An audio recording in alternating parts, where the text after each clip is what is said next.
Hey, what's up, peeps? And today we're doing a quartering video. Now, quartering is in very much the same vein of Tim Pool, as in pumping out a lot of videos each day, intentionally making each news story a lot more outrageous than it should be, and the application of zero critical thinking the entire time. The video we'll be going over today is parents outraged after Netflix sneaks creepy show onto kids' programming. This is for 5-year-olds? This video is about quartering being outraged over the inclusion of LGBT characters in the show Dead End Paranormal Park. He would also go on to allege that an ambiguous group of parents are outraged by this fact. Always tried to say, and I still stand by that, like, you can't always say that, ooh, this is all part of some weird plan and weird thing. Well, parents are not happy about this. And I'm starting to understand why. I mean, it's really, really bizarre. I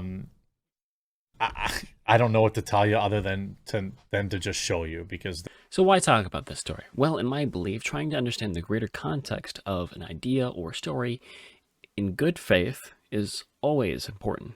So let's look at the main issue quartering has with the show Dead End, that the show is rated TV Y7. I mean, it does beg the question, as you know, why is it important, you know, who these people sleep with, when you have such a young audience, but an audience that by your definition is 7 years old or less. And it's like, I don't know if these are self-insert. The basis of quartering's outrage over the show really stems from a PragerU affiliate's short video. Let's take a look at some of the characters. First, you got Barney, who's apparently a gay, teenage, Jewish, trans boy.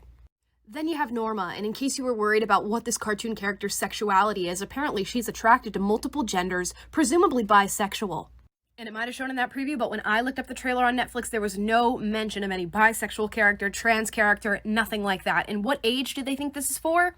Year 7. 7-year-olds watching this stuff. Unbelievable. So the fact that the video trailer mentioned the character is trans and then a looky-loo around the Dead End's Wikipedia, which fails to present any viewer what Dead End is actually like, is what caused quartering to here to become triggered. And as a testament to quartering's ignorance, which is surprising with how much he talks about media in general, quarteringly mistakenly fails to grasp that TVY7 doesn't mean 7 and below, but 7 and up, making it all the more hilarious as his own title is based on his incorrect understanding of the parental rating. Something so basic as this itself is questionable on how you can miss something just so basic. It makes me question what quartering thinks TV14 means. Does he think it's 14 and below, like TVY7? That it's only acceptable for 14-year-olds and below to watch? It would make sense why we're actually not shown really any content from quartering's end, as he wouldn't be able to watch it because he isn't 7 and below. Skipping over quartering's impressive ignorance over parental guidelines, let's jump over to the principal concept or issue he has with the show, that it's acceptable for 7-year-olds to, well, watch Dead End. Going over the issue of TVY7, 7 and up, I'm going to use the same method I approach other lawsuits or criminal cases. I'm going to look at other lawsuits to get a frame of reference, i.e. case law. So let's look at other TV shows. We could point at other shows like Gravity Falls, Amphibia, or Owl House, as they kind of feel like what Dead End was trying to go with. And while these shows are fairly good, I feel the point wouldn't be hit as hard as if we use shows a little bit older. Because the point could always be made, since they're newer content, newer shows, it's expected they would put out type of content like this. Older content would probably sustain better criticism. And what better cartoon than a show that came out in 2005, ended in 2008? It was a really good one. Avatar: The Last Airbender. Yes, this show is rated 7 and up. Now, anyone who has seen the series back in the day can immediately recognize the nonsense that quartering is trying to pull by pretending that talking about trans issues, among other things, is somehow inappropriate for that parental guideline. However, for those who haven't seen Avatar: The Last Airbender, it's a show about 4 elemental bending nations who used to live in harmony until the Fire Nation attacked. And the Fire Nation would go on to commit slavery, murder, and it's heavily implied genocide.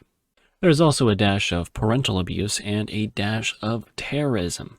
And while I have seen The Legend of Korra, a sequel of Avatar, rated PG sometimes, though it's unusually rated PG on IMDb, but all of its episodes for some reason are rated 7 and up, nevertheless, none of that should matter because it was originally aired as just 7 and up.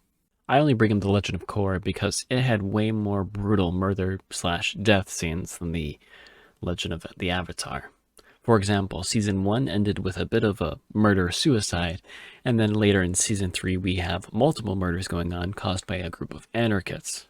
Now, while I could go rattle on about shows that have equal parental guidelines to that of Dead End, Static Shock, Episode 1 was basically a gang battle. In Captain Planet, someone straight up dies of an overdose. That actually happens on screen. As said, we can go on and on. Am I going to defend and accept all parental guidelines? No. What they were doing in the late 70s and early 80s with parental guidelines was something else, and I am looking at you, Poltergeist and Watership Down. However, I don't think Avatar or the others are exceptional edge cases. 7 and Up has always been filled with stuff like this. I don't think it's acceptable to start complaining about new shows' ratings without taking a heavy look at older shows. There's one last thing I want to hit on from Quartering's video, and that's the ambiguous parental outrage over the show. A part of some weird plan and weird thing. Well, parents are not happy about this, and I'm starting to understand why. I mean, it's really, really bizarre. I only bring this up because I don't even think there's regular levels of outrage over this show. I guess you can say people are outraged in a very abstract, general way over this show, Dead End. Like how people are outraged about candy corn, because it wouldn't be hard to say that a lot of people hate candy corn and thereby are outraged by its existence. But normally speaking, that means there's at least a few articles written about it, maybe some Twitter threads or Reddit threads talking and arguing about it, maybe a protest, or at least multiple YouTubers talking about it. However, I think the only YouTubers who have talked about it is Quartering and a PragerU affiliate, Amala. But one has only made a video about it, one video, and the other is short. For the show in general, the internet has been just pretty quiet about it. I don't know why Quartering is lying about the show receiving any decent quantity of outrage, not just about the trans issue. For example, of the level of outrage, we could look towards the show's Wikipedia, as it was altered for it to suggest that there was controversy, though to note this would be later removed, of course. Multiple media outlets have questioned the appropriateness of gender ideology in programs targeted for 7-year-olds. The series is cited as an example of child grooming. It should be noted that the citation linked in the edit never actually links to any media outlets, let alone multiple. In fact, it doesn't even link to an article. It in fact links to a YouTube video, and that YouTube video is Quartering's. It's Quartering's video, which definitely doesn't go over any media outlets talking about the show.